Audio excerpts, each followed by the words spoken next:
This week we'll look at 4 topics, including trauma, cultural awareness, and effective listening. But we'll start with the power of negative messages, because we often send negative messages to our consumers without intending to. We get negative messages from many sources, from others speaking directly to us, from media messages, but most often from that little voice deep within ourselves. Sometimes negative messages are those that bring bad news and require us to cope with the challenges they present. Other times, people are just mean and send us negative messages about the way we look, the way we act, or what we have or have not accomplished. These messages can come in many forms. They can be spoken directly to us, from the actions directed toward us, or from body language that we've observed, like facial expressions or loud voices. Those messages began at birth, and their impact has accumulated over time. They influence the way we view ourselves, our looks, our skills, our potential, and culminate in self-doubting beliefs, the belief we have about ourselves. This week we'll take a deeper look at how self-image forms. Self-doubting beliefs have the power to limit us. They influence our hope and delete our motivation. They influence our relationships, the pursuits in which we engage. For persons with mental health disorders, they can be particularly disabling, as they sometimes distort reality in an already compromised individual. Self-doubting beliefs are hard to extinguish because they are so embedded in the fabric of our existence from birth. Your personal beliefs have the power to shape your recovery. As you saw in the videotape on self-image, personal beliefs are derived from the culmination of life experiences. They are heavily influenced by the norms, values, and beliefs of our cultural group. Life experiences include messages we've received from other people, the kind ones, the not-so-kind ones, and those that we never knew what we were going to get. These messages instill in us a belief about ourselves, others, our faith, and our worldview. They impact how we view ourselves and how we interact with the world around us.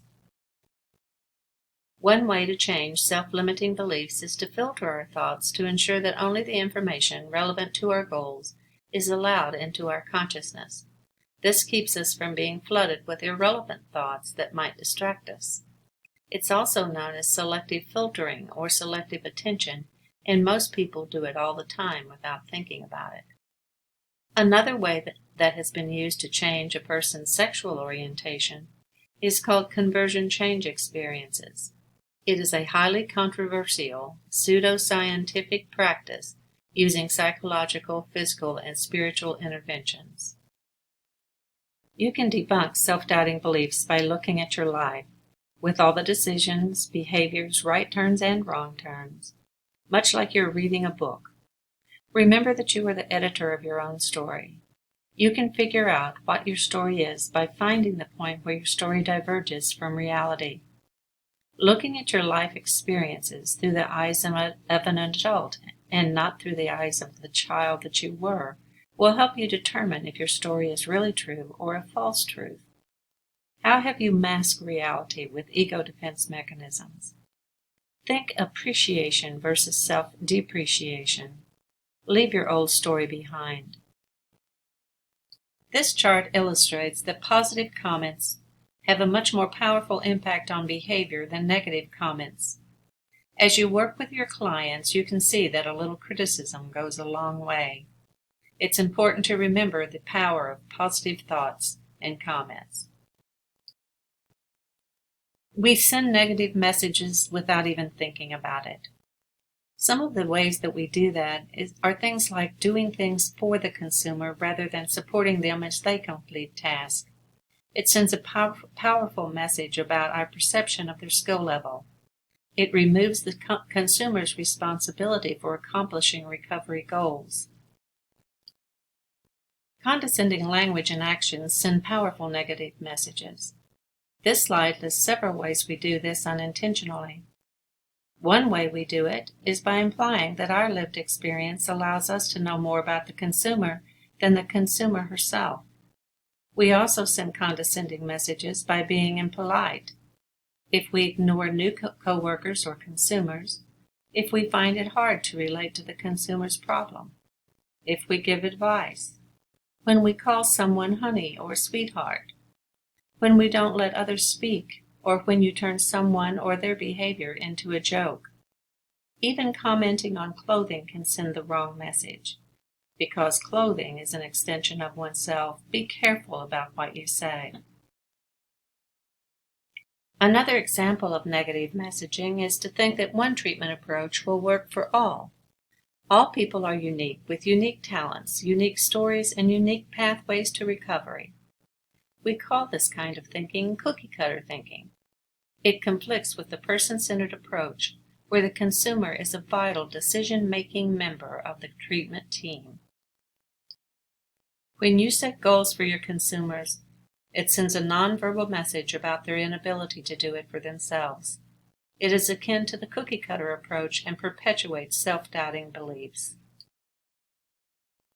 I worked at the University of Cincinnati for nearly 30 years and had many employees over that time. I also had 2 children of my own, and one of my favorite and most often used statements with my children or my employees has been, "What can we learn from this mistake?" When support is available, failure can be a powerful learning experience. So much of recovery is learning or relearning. Therefore, we can draw from what teachers have said about what is good for students. We need to see failure as an opportunity for students to receive feedback on their strengths as well as their areas of improvement, all for the purpose of getting better. When reframed as a good, constructive, and essential part of learning, failure is a master teacher. One of the modules this week will be on effective communication. Keeping in mind the power of negative and positive messages is an important part of communicating effectively. Again, if there's anything you would like to discuss about this module or other readings, please feel free to reach out to myself or to the recovery coaches assigned to this class.